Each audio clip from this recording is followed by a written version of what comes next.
সুপ্রিয় দর্শক, আসসালামু আলাইকুম। আপনাদের সবাইকে স্বাগত জানাচ্ছি এখনকার আলোচনায়। আপনাদের সঙ্গে আছি আমি সিরাজুল ইসলাম। দর্শক, খুবই গুরুত্বপূর্ণ খবর আছে, ব্রেকিং নিউজ। সৌদি আরবের আকাশসীমায় অবরোধ আরোপ করেছে ইয়েমেনের হুতি সমর্থিত সরকার।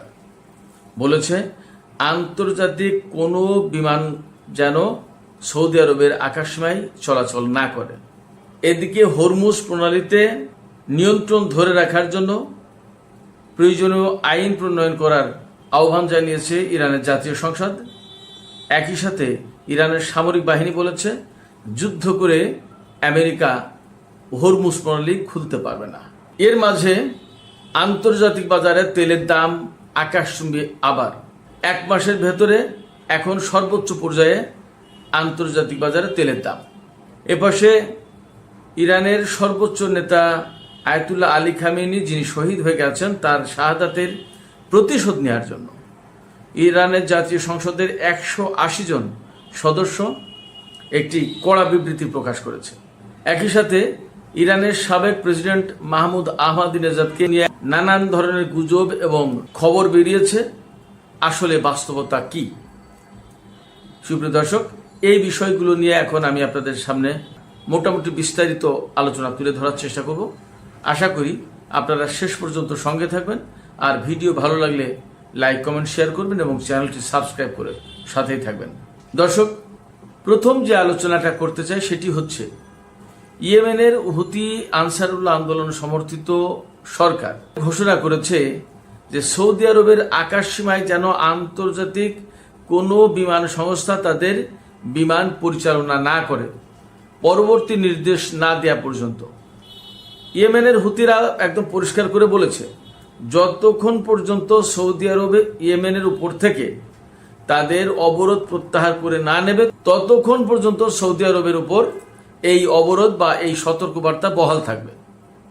এর মানে কার্যত সৌদি আরবের সাথে ইয়েমেনের যে নতুন করে সংঘাত শুরু হয়েছে সেই সংঘাতের একটা চূড়ান্ত পরিণতি কিন্তু এই দিকে গেল। তার মানে সৌদি আরবের আকাশসীমা এখন চরমভাবে অনিরাপদ আন্তর্জাতিক যে কোনো বিমানের জন্য। কারণ ইয়েমেনিরা যে কোনো সময় যে কোনো মুহূর্তেই হামলা চালাবে এবং এই তাদের অবরোধ কার্যকর করার জন্য সম্ভবত আন্তর্জাতিক যে কোনো বিমান সংস্থা যারা কথা না শুনবে, তাদের এই নিষেধাজ্ঞা অমান্য করবে, তাদের বিরুদ্ধে ব্যবস্থা নিতে পারবে। তার মানে ড্রোন এবং ক্ষেপণাস্ত্র হামলা চালাতে পারে।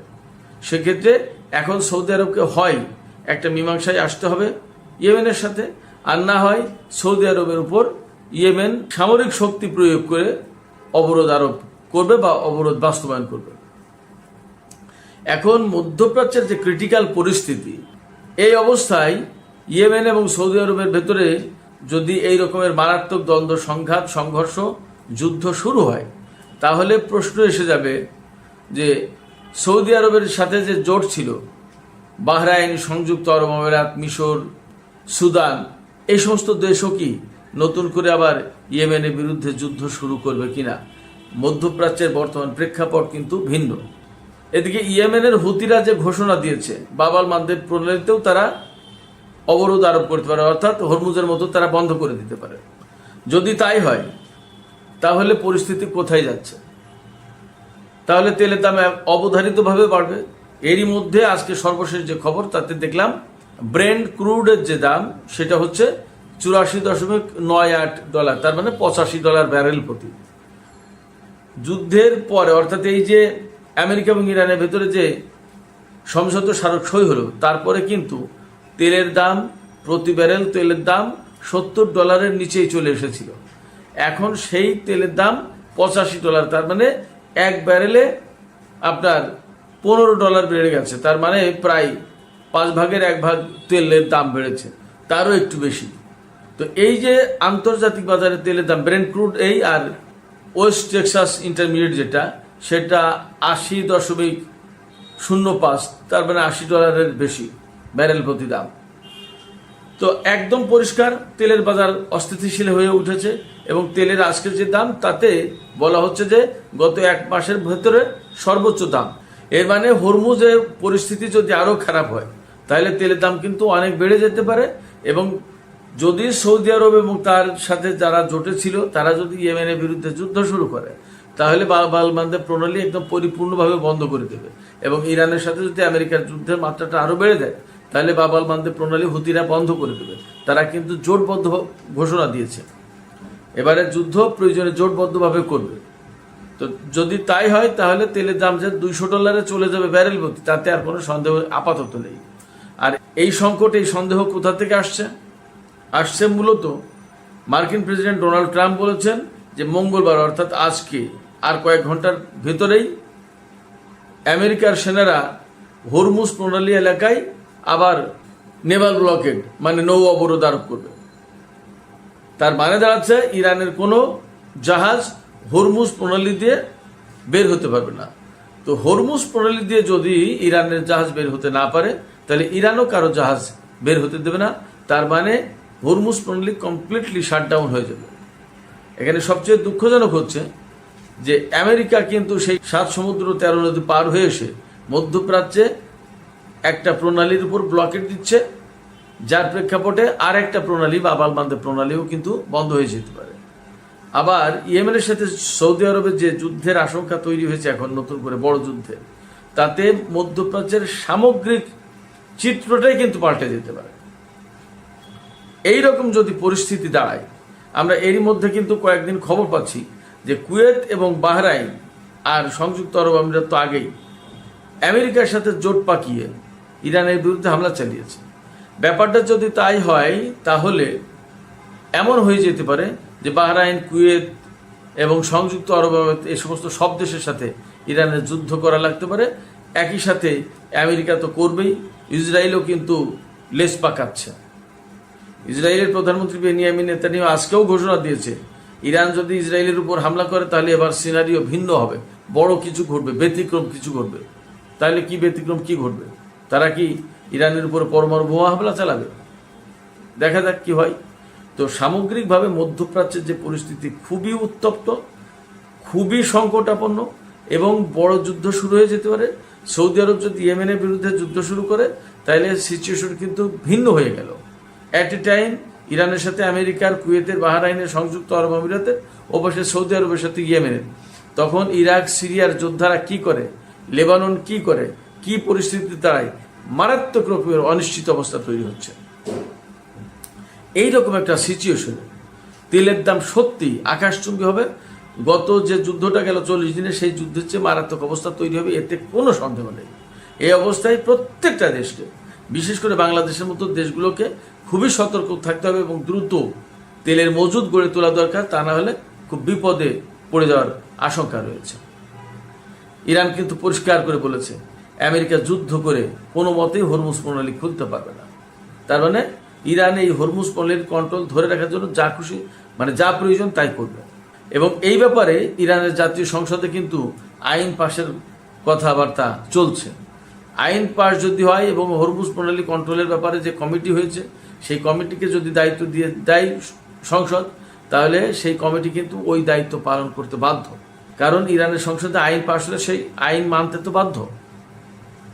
এদিকে ইরানের পক্ষ থেকে ইরানের জাতীয় সংসদের 180 জন সদস্য, তার মানে ম্যাক্সিমাম সদস্য একটা বিপ্লবী বিবৃতি প্রকাশ করেছে, মানে খুব কড়া বিবৃতি।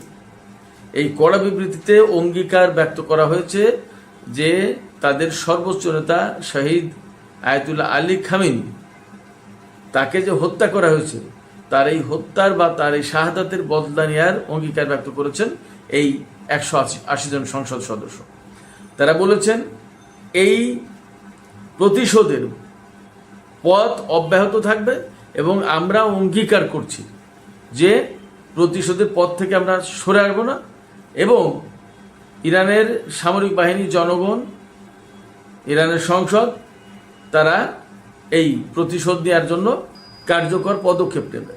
সেক্ষেত্রে একথা বলার যথেষ্ট সুযোগ আছে বা কারণ আছে যে ইরান কোনো মতেই তাদের সর্বোচ্চ নেতার শাহাদাতের যে প্রতিশোধ বা বদলা, সেই জায়গা থেকে সরে আসবে না। তার মানে আমেরিকার সাথে ইরানের যুদ্ধ বা সংঘাত খুব সহজে শেষ হয়ে যাচ্ছে, এটা ভাবার কোনো কারণ নেই।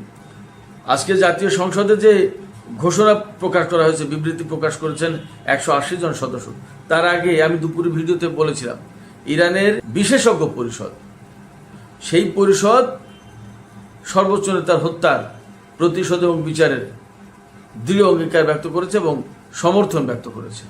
তার মানে ইরানের সব পর্যায় থেকে এই ব্যাপারে পরিষ্কার বক্তব্য আসছে এবং ইরানি জাতি বা ইরানি সামরিক বাহিনী সম্ভবত যারা ইরানের সর্বোচ্চ নেতাকে হত্যা করেছে তাদেরকে ছাড়বে না, তার জন্য যাই হোক না কেন।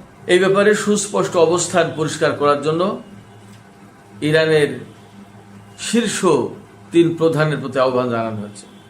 শীর্ষ 3 প্রধান বলতে প্রেসিডেন্ট, বিচার বিভাগের প্রধান এবং জাতীয় সংসদের প্রধান, তার মানে স্পিকার, এবং সবাই সর্বোচ্চ নেতার বিচারের কথা বলছেন।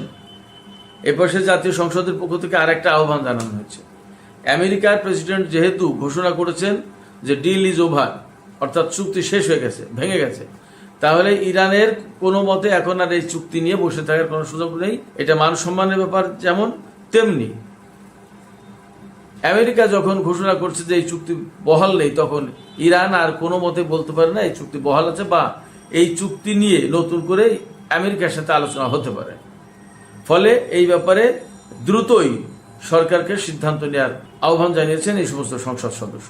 যাই হোক, এপাশে আরেকটি বিষয় হচ্ছে ইরানের সাবেক প্রেসিডেন্ট মাহমুদ আহমাদিনেজাদ, তিনি ইসরায়েল এবং পশ্চিমা বিরোধী বা আমেরিকা বিরোধী ব্যক্তি হিসেবে ব্যাপক খ্যাতি অর্জন করেছিলেন। তিনি একেবারে খ্যাত পশ্চিমা বিরোধী বলে, সাম্রাজ্যবাদ বিরোধী বলে, ইসরায়েল বিরোধী বলে। তিনি 2005 সালে ক্ষমতায় আসার পর ঘোষণা দিয়েছিলেন ইসরায়েলকে পৃথিবীর মানচিত্র থেকে মুছে দেওয়া হবে।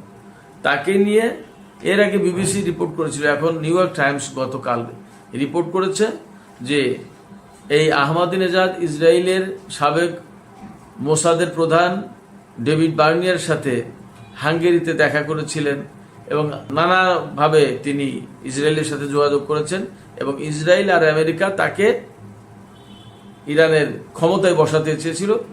অর্থাৎ ইসরায়েল আমেরিকার সাথে মাহমুদ আহমাদিনেজাদ হাত মিলিয়ে ইরানের শাসন ব্যবস্থায় বা ক্ষমতায় আসতে চেয়েছেন, এইরকম একটা রিপোর্ট প্রকাশ করেছে নিউ ইয়র্ক টাইমস।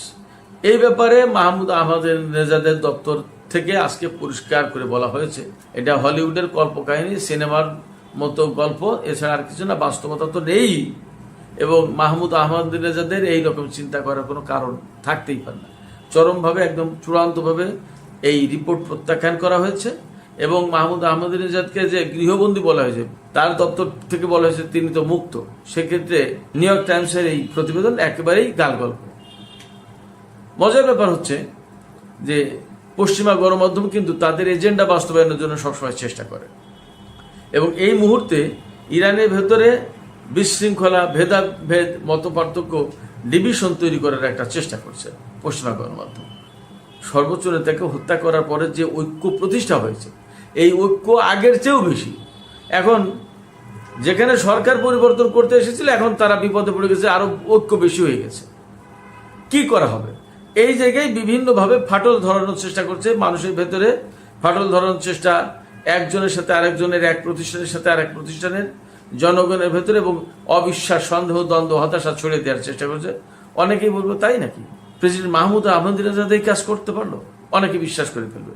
এমনকি আমাদের বাংলাদেশে এই বিষয়টা নিয়ে ব্যাপক আলোচনা হচ্ছে।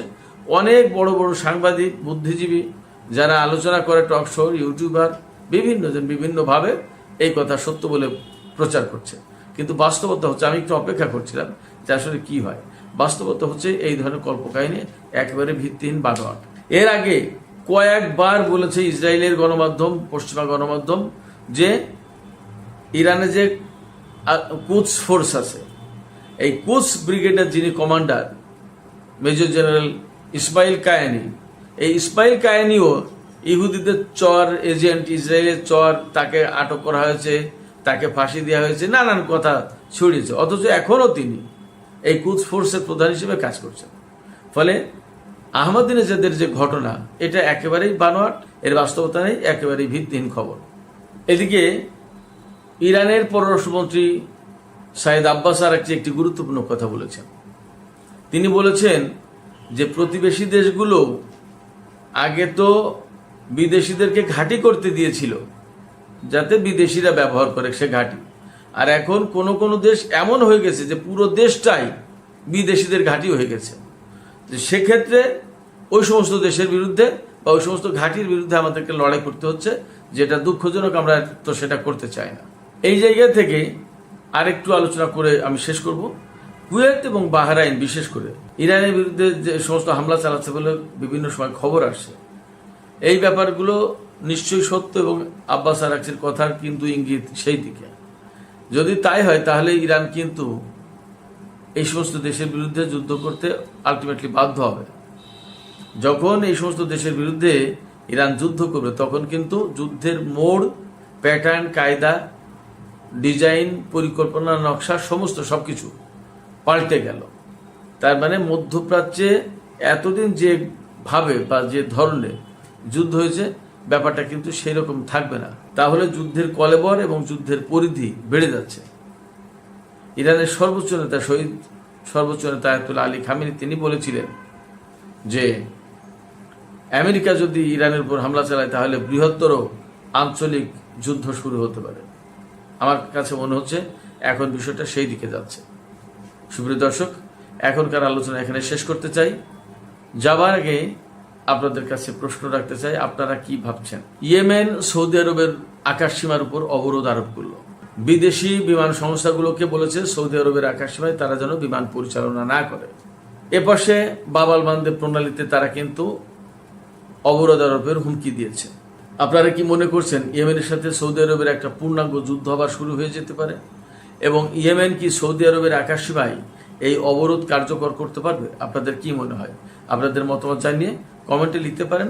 আর ভিডিও ভালো লাগলে লাইক, কমেন্ট, শেয়ার করবেন এবং চ্যানেলটি সাবস্ক্রাইব করে সাথেই থাকবেন। সুপ্রিয় দর্শক, এখনকার মতো আলোচনা এখানেই শেষ করতে চাই। সবাই অনেক অনেক ভালো থাকুন। আল্লাহ হাফেজ।